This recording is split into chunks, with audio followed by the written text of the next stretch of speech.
And finally, for today's episode, let's turn to David Trim for a look at Adventist history. This week, we hear about the 28th General Conference session that took place in 1889. Welcome to This Week in Adventist History.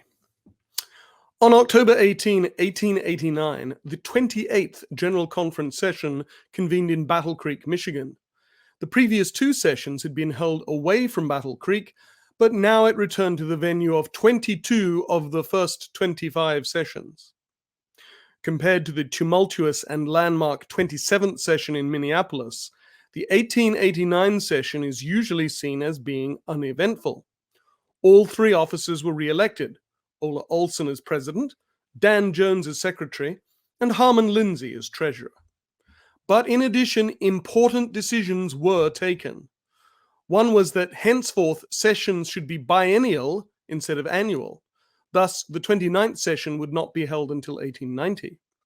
Another decision of major consequence was taken in 1889 when the session voted to create the Foreign Mission Board. Ellen White's son, W.C. White, known as Willie, who you see here, was elected the board secretary. For the next 14 years, the mission board had responsibility for administering the church's foreign missionary enterprise. It initially had a positive impact and it grew in importance. It carried out its own fundraising and selected missionaries to serve in new and in some established mission fields. Eventually, though, it came to operate in distinction from the Executive Committee, and at the 1903 General Conference session, the Executive Committee became the Church's Mission Board.